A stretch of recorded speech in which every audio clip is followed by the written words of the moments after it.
Your life can be magnificent if you learn the art of asking questions that balance out your mind. And a balanced mind is a balanced physiology and heals. You heal your life.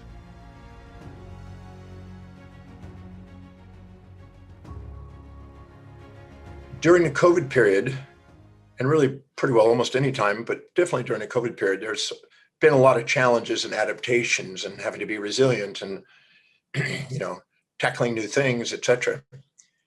And many people are frustrated because, they didn't anticipate it taking as long, and they had to do quite a bit of adaptation, and they're frustrated about the way it's going, the speed in which it's growing, and things of this nature sometimes. So I want to address that issue. When your life's not going quite as sailing smooth as you imagine, what that could be. So if you got a paper and some pencil to make some notes, or a pen, or someplace to type, or whatever, you might take some notes. First thing I want to say is that the world around you can control you if you allow it, or you can turn the world around you into something on the way, not in the way. You have control over your perceptions, your decisions, and your actions. I have some people come up to me. In fact, this last weekend at the Breakthrough Experience, I had somebody come up to me and said, my mother abandoned me. And she'd been running that story for quite a while. And I asked her a simple question. Okay, what did you particularly miss about your mom when she left? Well, somebody to be there for me, somebody to guide me, somebody to do this. And she ran off a list of things that she thought she missed out on. And I explained to her, at the level of the soul, nothing's missing in your life. At the level of your senses, things appear to be missing. But if you ask the right questions, you can become aware of the new forms in which those things are emerging. I said, so who was it that was there caring for you at that moment? When she left, who took that role on? And she says, well, my aunt, my grandmother, and some of my best friends' mothers. I said, great. What was the benefit of them taking it on? Not your mom. And she goes, well, I got an opportunity to do some things I wouldn't have done.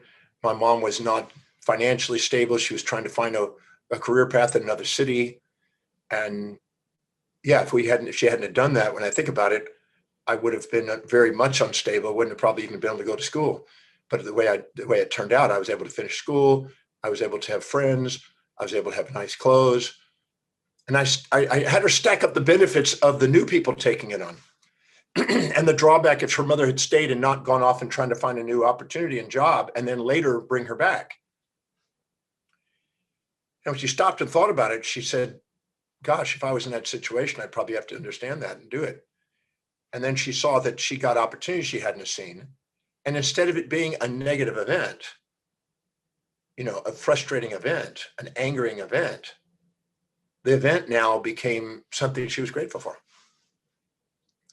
And the event is what you make it.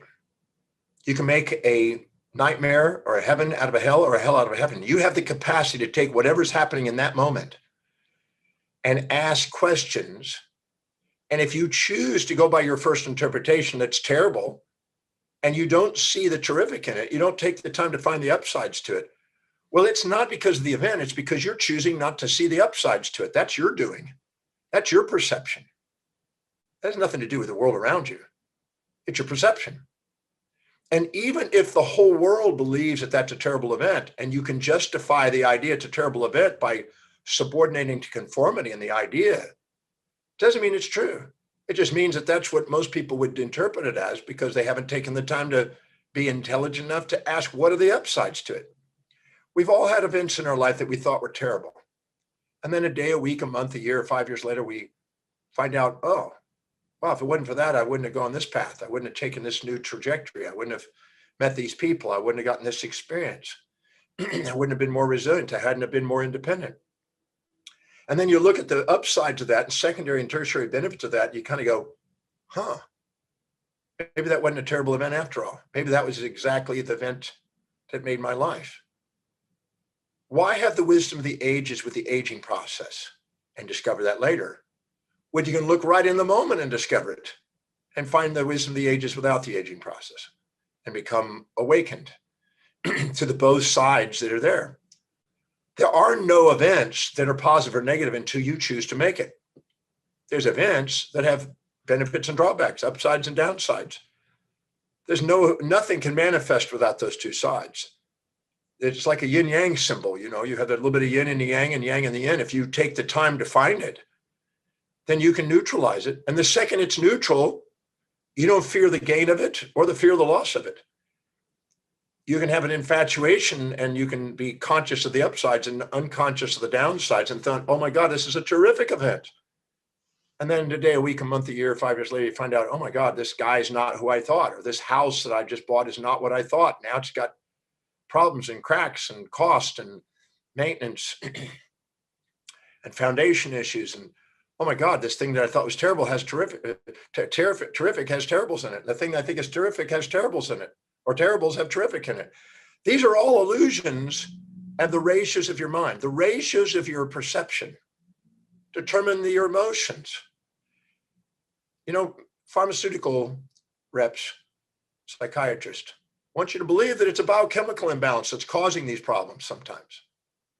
Not all, but many. And that's just not a fact. That's what they want you to believe. But your ratios of perceptions change your chemistry. I guarantee if you have an event and all of a sudden a tiger jumps over a wall and starts chasing you, and you try to run and you realize you can't run and you just freeze, and you're about to be eaten, your cortisol level is going to go skyrocketing in billionths of a second.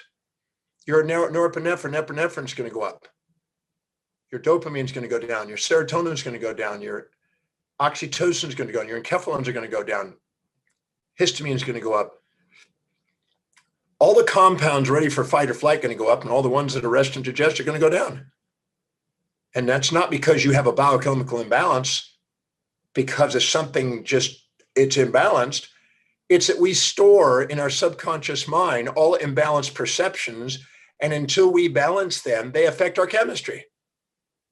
And because most people don't take the time to balance out their perceptions, they have neurochemistry that's imbalanced.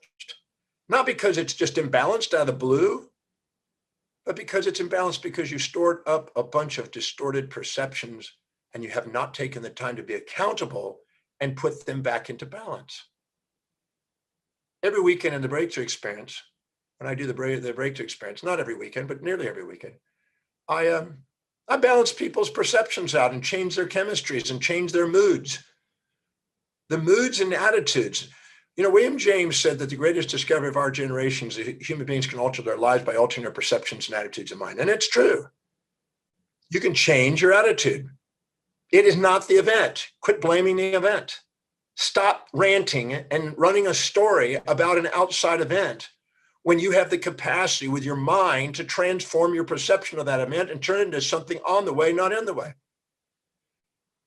It's just an illusion. Most people are run from the external world and blame things on the external world. Epictetus, the philosopher, said people on their journey, starting their journey, they blame other things outside them. They give credit to things that they're infatuated with, and they blame things that they give resentment to, that they perceive in resentment.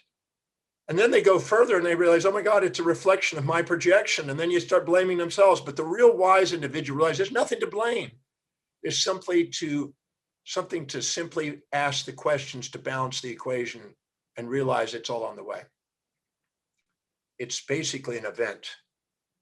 All events are neutral until somebody with a subjective bias skews it with some interpretation that there's incomplete and creates an emotion. And those emotions create physiological changes. They create symptoms. They create illness as a feedback to let you know the illnesses are not something terrible. The illnesses are actually feedbacks to let you know you have an imbalanced mind. If you look at the symptomatology, you'll see it's autonomically influenced.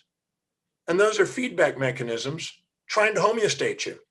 In fact, all the symptoms are trying to get you back into authenticity. Authenticity is when you're not judging something on the outside of you in an imbalanced way.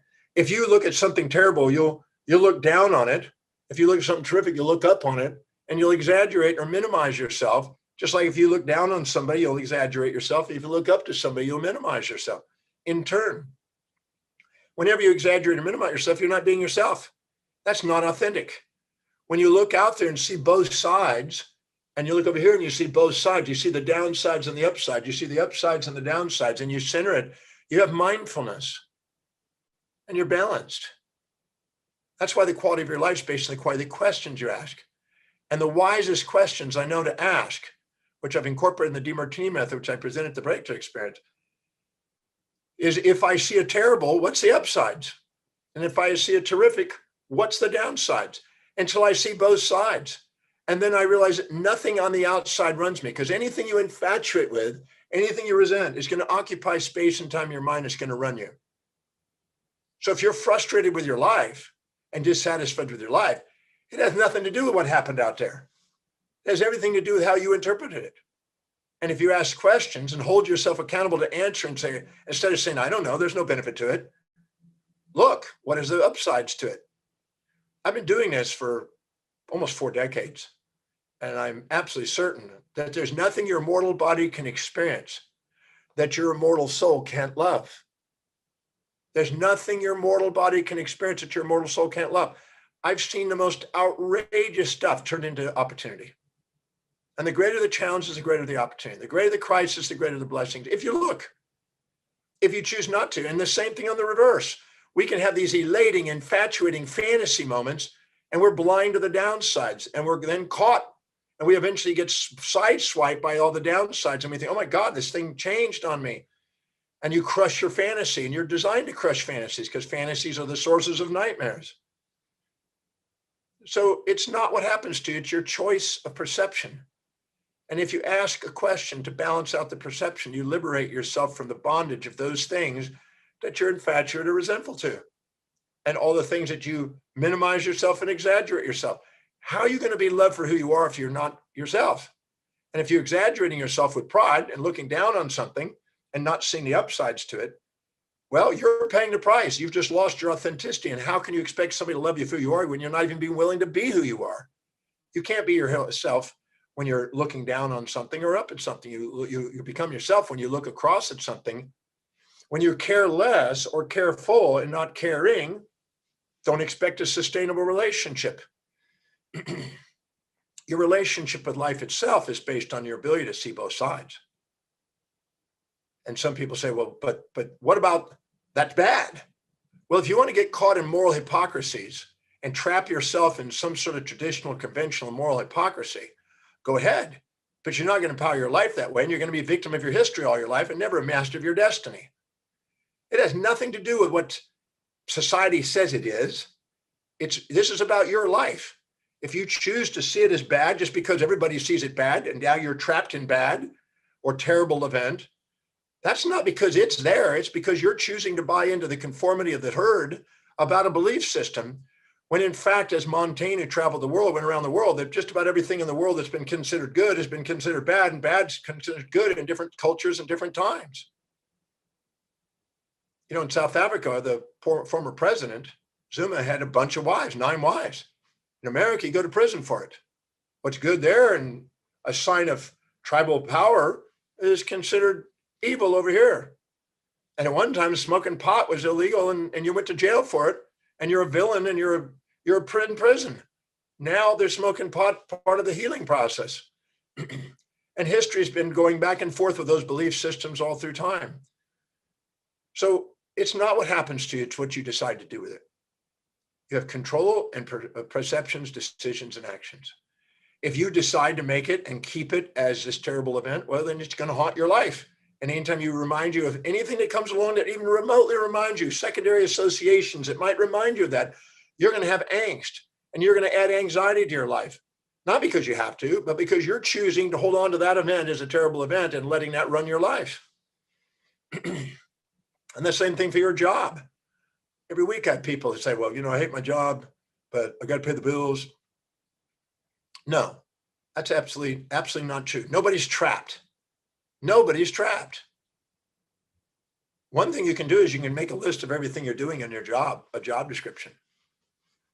and then go online in my website and go on to Demartini, determine your values, drdemartini.com, determine your values, and go do your value determination now, a week from now, a month from now, every 3 months, and get really clear about what you're really committed to.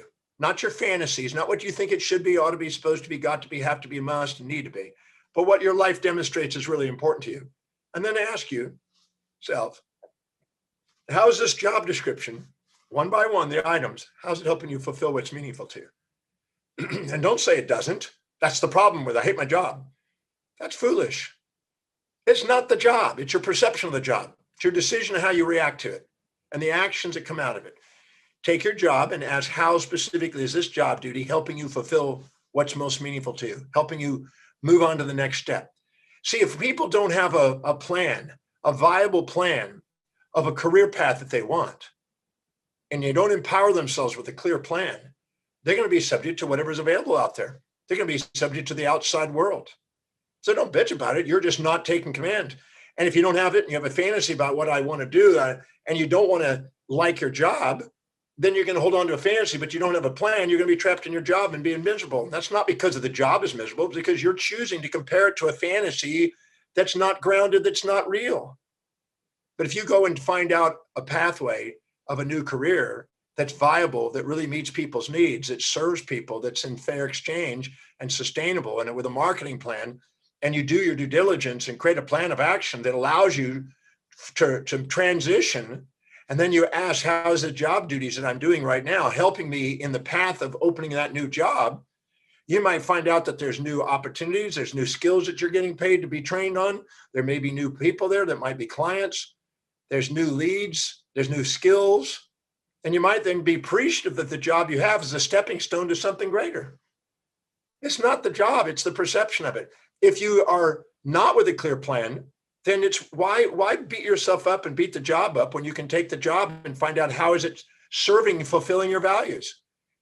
I've taken jobs that people hated and wanted to throw in the towel on, and they didn't have an option. And I said, all right, until you have an option, let's be grateful for the job. And I've sat down and done this exercise. How specifically is this job duty helping you fulfill your highest values and mission in life?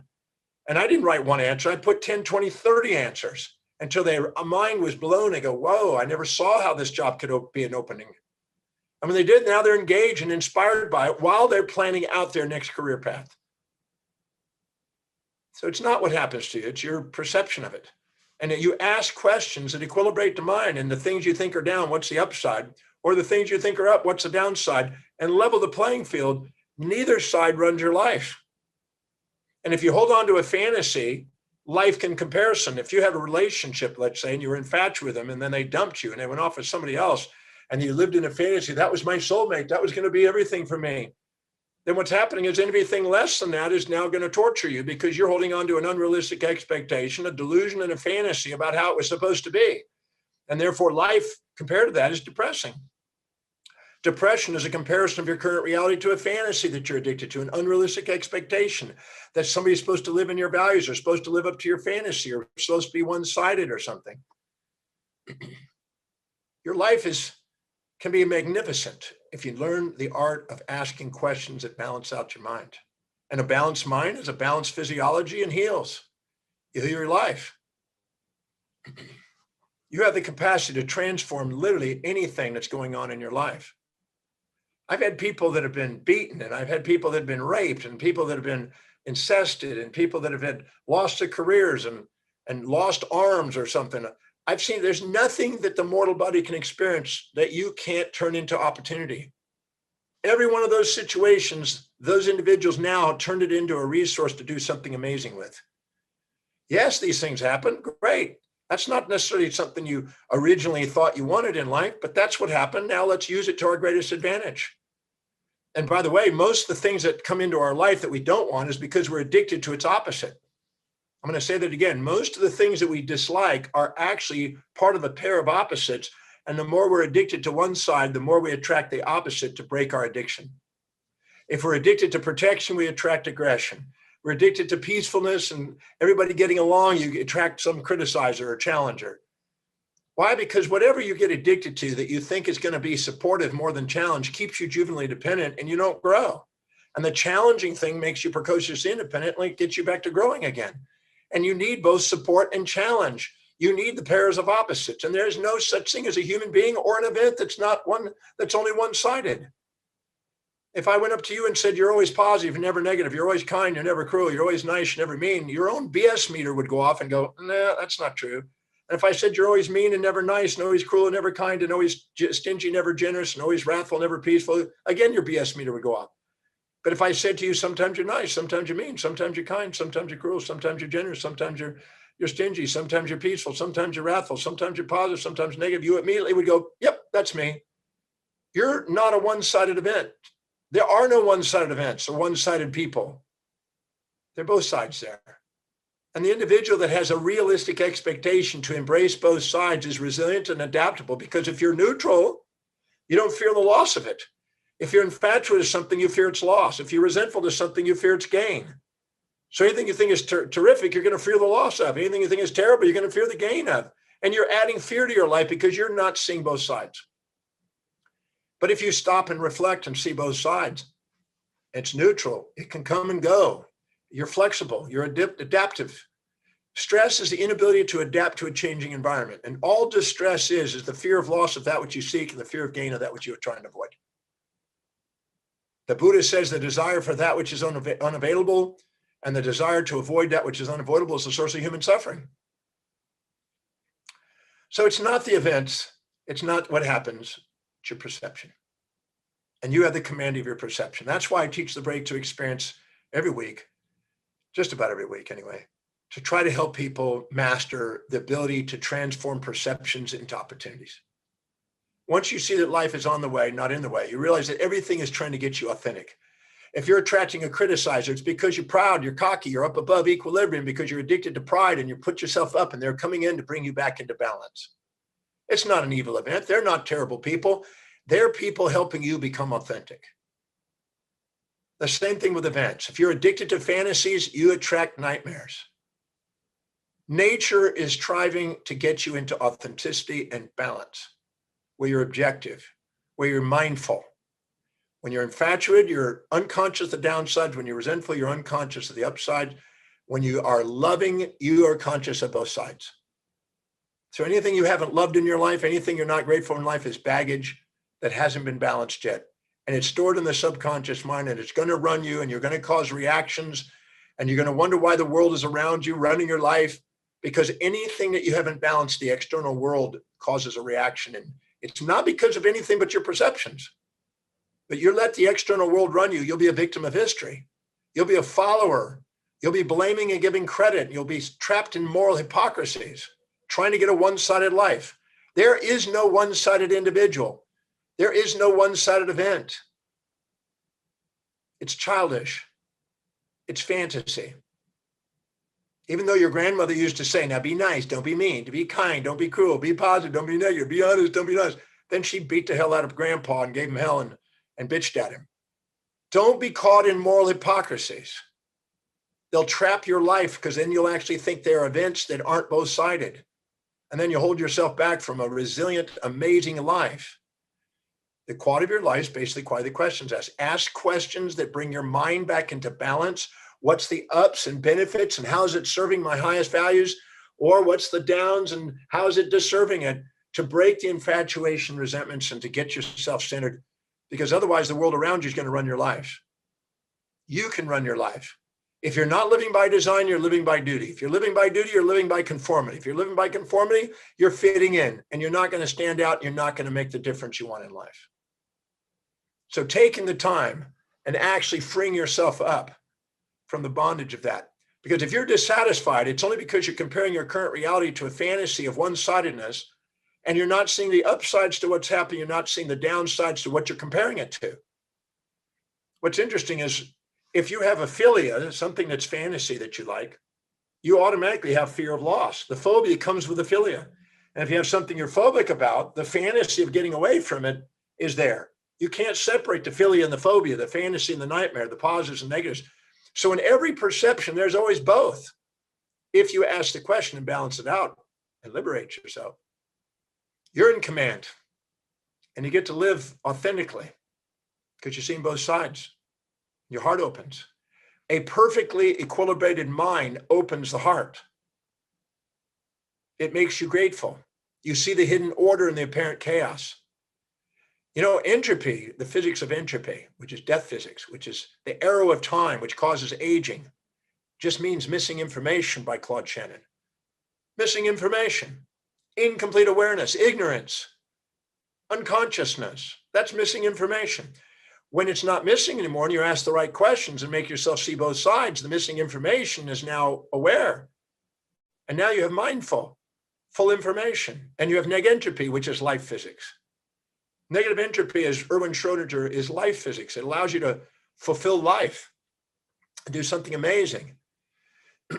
That's why I tell people in Breakthrough to hold themselves accountable in their perceptions. I train them on how to do it. I make them do it for hours and take the events in their life they think are terrific and find the downsides and terrible and upsides, and have them come to a state of grace, a state of gratitude, a state of appreciation for their life. And when they do, their executive center comes online, their inspired visionary center comes active, their self-governance goes forward. They start to see their vision. They strategically plan their actions. They have now a strategy on how they want to live their life. They live by design, and they're not caught in their amygdala, their animal brain, trying to avoid pain and seek pleasure, trying to put a moral hypocrisy together. They liberate themselves. I watch it every week.